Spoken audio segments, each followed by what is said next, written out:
ഏറ്റവും വേഗത്തിൽ ഈ ശാസ്ത്രത്തെ ജനങ്ങളിൽ എത്തിക്കാൻ കഴിയുന്ന ഏറ്റവും നല്ല മാർഗം നമ്മുടെ വിദ്യാഭ്യാസ സമ്പ്രദായത്തിൽ യോഗ ഉൾപ്പെടുത്തുന്നത്.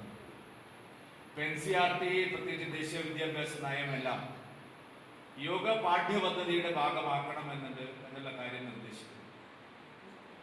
ഇനി ഒരു ഓപ്ഷണൽ സബ്ജക്റ്റ് ആയിട്ടെങ്കിലും യോഗ സ്കൂളിൽ പരിശീലനം നേടാൻ ആഗ്രഹിക്കുന്ന കുട്ടികൾക്കെല്ലാം അതിന് അവസരം ഉണ്ടാക്കി കൊടുക്കണം എന്നുള്ളതാണ് നമ്മുടെ രാജ്യം എല്ലാ സംസ്ഥാനങ്ങളോടും ആവശ്യപ്പെട്ടിരിക്കുന്നത്. നിർഭാഗ്യവശാൽ നമ്മുടെ കേരളത്തിൽ അതിനൊരു പ്രൊമോഷനില്ല. യോഗ എന്തോ ഒരു മതപരമായ ആചാരമാണ്, അതിനെന്തോ ഒരു ആധ്യാത്മിക ഹിന്ദു ധർമ്മത്തിന്റെ ഒരു ആധ്യാത്മിക പരിവേഷമുണ്ട്. യോഗയിൽ ഉപയോഗിക്കുന്ന സൂര്യ നമസ്കാരത്തിനും മറ്റും ചൊല്ലുന്ന മന്ത്രങ്ങളെല്ലാം ഒന്നുകിൽ ഋഗ്വേദം അല്ലെങ്കിൽ വൈദിക മന്ത്രങ്ങളാണെന്നൊക്കെ പറയുന്ന അങ്ങേറ്റത്തെ വിഡ്ഢിത്തങ്ങളാണ് നമ്മുടെ നാട്ടിലെ ഭരണകൂടങ്ങളും ഭരണാധികാരികളും ഇവിടെ പ്രചരിപ്പിക്കാൻ ശ്രമിക്കുന്നത്. ഈ നാടിന്റെ എല്ലാത്തിലും അതിൻ്റെതായിട്ടുള്ള ആധ്യാത്മിക ശക്തിയുണ്ട്. നിങ്ങൾ ശാസ്ത്രീയ സംഗീതം പഠിക്കുമ്പോൾ, ഹിന്ദുസ്ഥാനി സംഗീതം പഠിക്കുമ്പോൾ, കർണാട്ടിക് സംഗീതം പഠിക്കുമ്പോൾ ഒക്കെ നിങ്ങളുടെ നൃത്തമായാലും സംഗീതമായാലും ആയുർവേദമായാലും ഭാരതത്തിന്റെ എല്ലാ തരത്തിലുള്ള ശാസ്ത്ര ശാഖകളിലും നമ്മുടെ നാടിന്റെ ആധ്യാത്മികതയുമായി സംസ്കാരവുമായിട്ടൊക്കെ അതിന് ബന്ധമുണ്ട്. അത് പക്ഷേ ഒരു റിലീജിയൻ എന്നുള്ള നിലയിലല്ല, ഏത് മതക്കാരനും അത് ബാധകമാവുന്നതാണ് നമ്മുടെ എല്ലാ ധർമ്മശാസ്ത്രങ്ങളും. ഈ ധർമ്മശാസ്ത്രങ്ങളെല്ലാം സകല മാനവനെയും സകല ചരാചരങ്ങളെയും ലക്ഷ്യം വെച്ചുകൊണ്ട് രചിക്കപ്പെട്ടിട്ടുള്ളതാണ്, അല്ലെങ്കിൽ കണ്ടുപിടിക്കപ്പെട്ടിട്ടുള്ളത്. പതഞ്ജലി ഹിന്ദുക്കൾക്ക് വേണ്ടി മാത്രം ഉണ്ടാക്കിയതല്ല, ഭാരതത്തിന് വേണ്ടി മാത്രം ഉണ്ടാക്കിയതല്ല യോഗ. സകല ജീവജാലങ്ങളെല്ലാം മനുഷ്യരൊഴിച്ചുള്ള എല്ലാ ജീവജാലങ്ങളും അത് പ്രകൃതിയോട് ഇണങ്ങിയിട്ടാണ് ജീവിക്കുന്നത്. അതുകൊണ്ട് അവർ പ്രത്യേകമായ യോഗ ചെയ്യേണ്ട ആവശ്യം.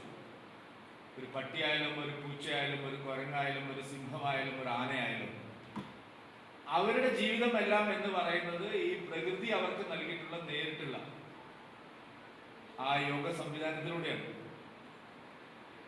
സ്വയം വിമലീകരിക്കപ്പെടുന്നതും ശരീരത്തെ നിലനിർത്തി പോരുന്നതും ശരീരവും പ്രകൃതിയുമായിട്ടുള്ള ബന്ധം സ്ഥാപിക്കുന്നതുമെല്ലാം ആ ഒരു നിയമങ്ങളുടെ അടിസ്ഥാനത്തിൽ, പ്രകൃതി നിയമങ്ങളുടെ അടിസ്ഥാനത്തിലാണ്.